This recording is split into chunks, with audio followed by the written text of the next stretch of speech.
महाराज जी, क्या इंसान कर्म से भाग्य को बदल सकता है? और कर्म और भाग्य का इंसान के जीवन में क्या महत्व है?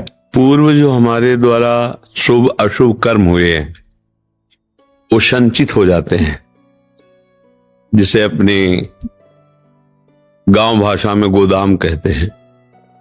कर्मों का हमारा गोदाम रखा हुआ है, उसे शास्त्रीय भाषा में संचित कर्म कहते हैं। उससे कुछ कर्म निकाल के शुभ और अशुभ शरीर की रचना होती है। दोनों मिश्रित है, शुभ कर्म और अशुभ कर्म। अब उनके द्वारा रचित शरीर से हम चाहे अशुभ कर्म करें या शुभ करें, ये क्रियमाण होगा, इसका उससे कोई जुड़ाव नहीं है। आप शुभ कर्म करोगे और आपका अशुभ कर्म का परिणाम आ रहा तो आपको भारी दुख भोगना पड़ेगा शुभ कर्म करते हुए भी। आप अशुभ कर्म वर्तमान में कर रहे हैं, आपके शुभ कर्म का परिणाम आ रहा, बड़े सुखी दिखाई दोगे जितने समय तक वो शुभ रहेगा। इसलिए अज्ञानी जीव इस रहस्य को ना जानने के कारण जब अधर्म कार्य में रत होता है और उस समय उसका शुभ का परिणाम आ रहा होता है, उसको लगता है बड़ी मौज है यार, देखो ऐसा ऐसा बेईमानी की गंदे आचरण के हमें बड़ा लाभ मिल रहा है, उस शुभ कर्म का है। अब हमारा भाग्य बदलने का ये मानव देह देकर भगवान ने अवसर दिया है। हमारा भाग्य दो ही से रचा है, शुभ और अशुभ से, और कुछ नहीं हमारे भाग्य में, केवल शुभ और अशुभ है। भगवान कृपा करते हैं तो हमारा सौभाग्य उदय होता है। जब द्रवहि दीन दयालु राघो तो साधु संगति पाइए। ये भगवान की कृपा से हुआ। हमें संतों का संग मिला, शास्त्र स्वाध्याय करने का अवसर दिया और हमारे मन में निश्चय हुआ कि अब मुझे भगवान का भजन करना है। एकमात्र भगवान की शरण में होकर, प्रियालाल की शरण में होकर जब उनका भजन शुरू किया तो भजन का कार्य है, सबसे पहला कार्य भजन क्या करता है, वो जो हमारा गोदाम जमा है ना शुभ अशुभ का, उसमें आग लगा देता है, भस्म कर देता है। जब तक वो भस्म नहीं होता है तब तक हमारे अंदर शुद्ध ज्ञान प्रकट नहीं होगा।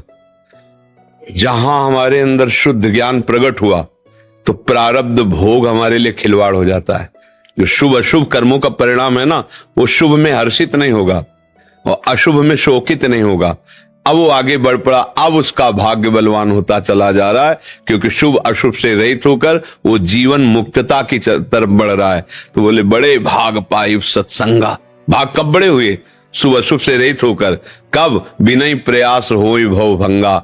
अब संसार से मुक्त होने का अवसर आ गया। अब हमारा ये नवीन भाग्य बना जिसमें भगवत प्राप्ति लिख गया। ये शुभ अशुभ कर्मों से नहीं हुआ, ये कृपा से हुआ है, गुरु कृपा से, संत कृपा से, शास्त्र कृपा से ये हमें अवसर मिला हुआ है। समझ पा रहे आप?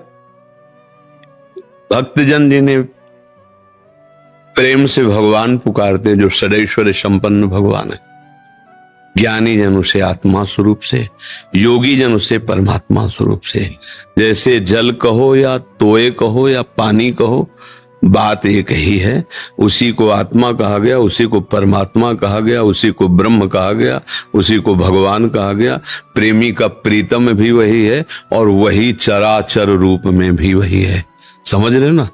अब इसको प्राप्त कैसे किया जाता है? गुरु की शरण में होकर के, उनके द्वारा प्रदत्त साधना में रत होकर, साधना के अभिमान का त्याग करके, तीनों देहों से, स्थूल सूक्ष्म कारण तीनों से अपना संबंध हटाकर जो बचा वो हमारा आत्मस्वरूप होता है।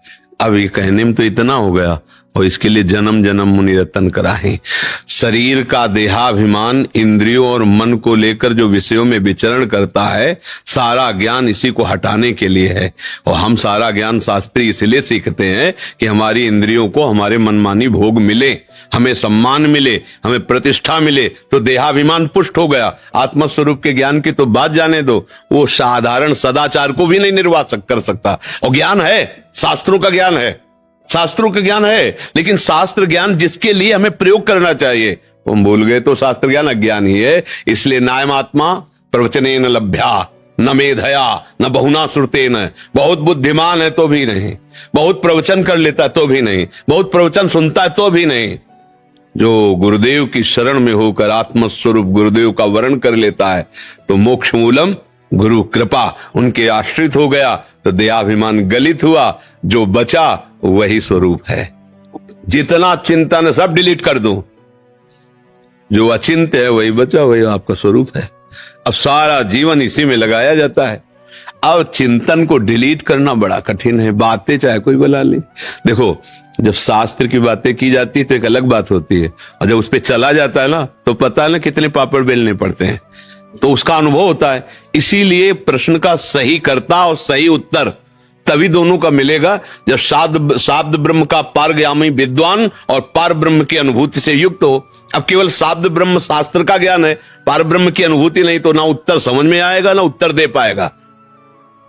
सारा ज्ञान केवल देहाभिमान को मिटाने के लिए है। मना कष्टान इंद्रियाणि प्रकृति स्थान कर सती, इस आकर्षण पर विजय प्राप्त करके जैसे स्वरूप को प्राप्त करने की चेष्टा की, वही शास्त्र ज्ञान सफल हुआ। नहीं तो भैया शास्त्र ज्ञान करके हम कूड़ा करकट ही बटोर रहे हैं। रुपया, पैसा, भोग सामग्री, प्रणाम, नमस्कार, ख्याति क्या है? कूड़ा करकट है, कूड़ा करकट। इसी को बटोर रहे हैं और हम अपने को कहते हैं शास्त्र ज्ञानी। हमारे गुरुजनों ने कहा, सम्मानम कल्याति घोर गरलम नीचापमानम सुधा, श्री राधा मुरली धरो भज सके वृंदावन मात्यज। हमारे गुरुजनों ने, महापुरुषों ने कहा, प्रतिष्ठा सुकरी विष्ठा गौरवम घोर रौरवम। कहां मान रहे?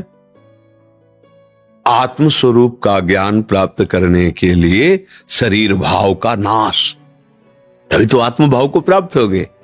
ये पांच भौतिक शरीर में इतना तदात्म है कि आप देखो, हम बातें चाहे जितनी बनावे और हमें लगता है हम ही हैं, नहीं लगता?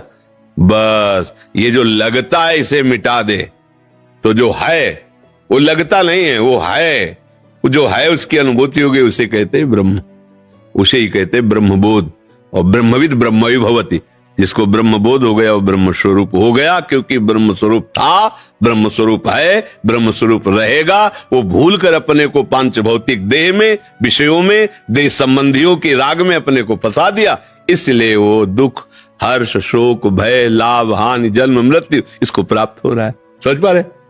आपको हमारी वीडियो अच्छी लगी हो तो हमारे चैनल को लाइक, शेयर एंड सब्सक्राइब ज़रूर कीजिए। और अगर आप किसी वीडियो पे वीडियो चाहते हैं तो हमें कमेंट्स में ज़रूर बताइए। धन्यवाद।